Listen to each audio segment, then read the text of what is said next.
Hello, everyone, and welcome back to another Marvel review. This time of a movie that I saw once in theaters last year, and that was it. Ant-Man and the Wasp: Quantumania. This was a movie that I saw in IMAX back in February of last year, I want to say, and was really disappointed by it. And yeah, it's taken almost a year to rewatch it. That's crazy to me. Considering how much I love Marvel movies, and considering how much I would see Marvel movies in theaters, it's just crazy to me that I waited almost a year to rewatch this Marvel movie. It's crazy to me that I do not own this movie, that I did watch it on Disney+. So yeah, Ant-Man and the Wasp: Quantumania. I already tell you again, I did review this movie back when I was doing my long episodes. It's just talking about 10 movies per episode. But yeah, I did see it, and I thought it was like a 4 out of 10. I'm sticking with a 4 out of 10. Spoiler alert for my rating, because this movie is just so eh. The first thing I have to say about this movie is trying so hard to be Star Wars, to be, like Guardians of the Galaxy. It's trying so hard to be weird and different and science fiction-y. And it's not pulling it off. The quantum realm, I like that as an idea. I like the idea that they're in this little world and stuff like that. I don't like that the entire world is on the volume, which it clearly shows. The lighting in this movie is weird. It feels like it's being lit by big LED screens, which, guess what? It is being lit by big LED screens, because that's the background. It just looks fake and terrible. And it looks so bad.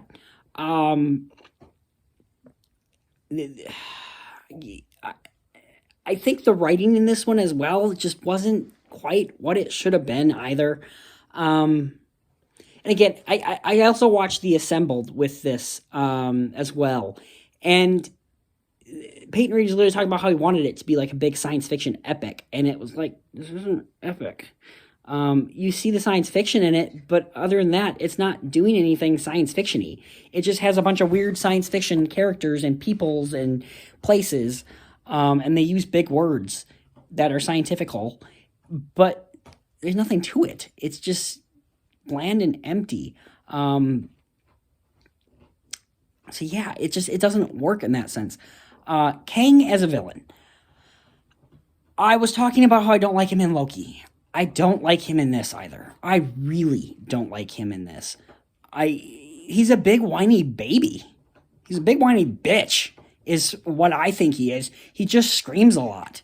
He doesn't do anything that menacing or scary. I don't think. He didn't work for me. I'm kind of glad Jonathan Majors isn't a part of this anymore.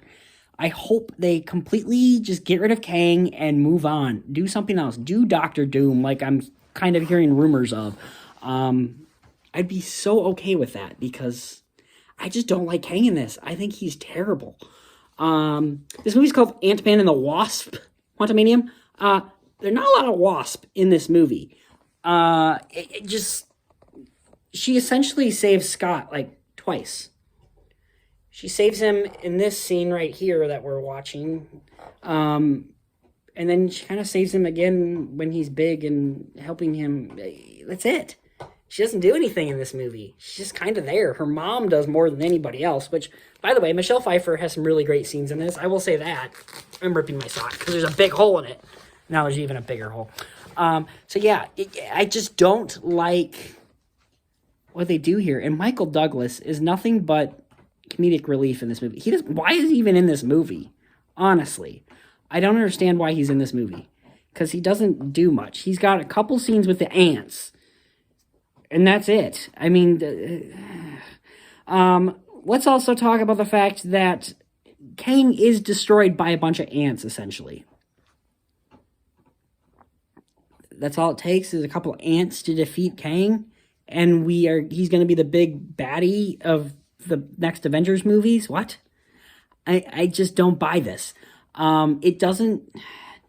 And the weird thing is, Marvel is starting to feel a little bit like Star Wars, where it doesn't really feel like there's a plan here. Maybe there is, but it just doesn't feel like there's a plan. It feels like directors are coming in and making movies that they want to make. Peyton Reed wanted to make a big science fiction-y movie that felt like Star Wars, and that's what he did, but it doesn't feel like Star Wars. It feels like a cheap, generic sci-fi movie, and it's just not that great. MODOK is such a terrible character in this, too, and his arc, I guess, Cassie calling him a dick, and don't be a dick, and he's, I'm not a dick anymore. I save the day. I'm an Avenger now. Really? He's just all of a sudden going to go good. He tried kidnapping a little girl that was, what, 5, 6 in the first Ant-Man, and now we see him again, and that same little girl goes, stop being a dick, and he's like, I should stop being a dick. Really? That's how that works? I don't buy it for a second. It's so dumb. He looks terrible. Kang in this looks so bad. Or not Kang, MODOK looks so bad. Kang looks great. I like his costume. The costumes in this are great. The visuals don't look good. The story is not so great. I just did not enjoy this movie. Everything feels kind of forced, and it just, I don't know. It's not good. I don't like this movie. It's just so and it's so forgettable. There's just some really bad lines in here. I don't know. The more and more I think of this movie, the more and more it makes me feel sick, which is ironic because I wasn't feeling good yesterday and I watched this movie. So, yeah, guys. So like I said, this movie is a 4 out of 10 for me. There's nothing to it anymore. It feels like we're stretching things out, and honestly, it feels like we're not trying anymore. And it doesn't feel like there's a plan with these things. We're just going to make a random movie, and it's not going to make any sense, but we're going to kind of connect it because it has to connect. And everything just kind of feels like a cop-out at this point. So, yeah, I'm not talking about this movie because I'm getting annoyed at myself just talking about it. So, we're going to stop talking about it. Yeah, Ant-Man, the Wasp, Quantumania, that is a 4 out of 10 for me. It's not good. Yeah, guys, so do all your stuff. Comment, like, subscribe, all that fun stuff. And we'll see you next time. Don't do anything I wouldn't do. Bye-bye.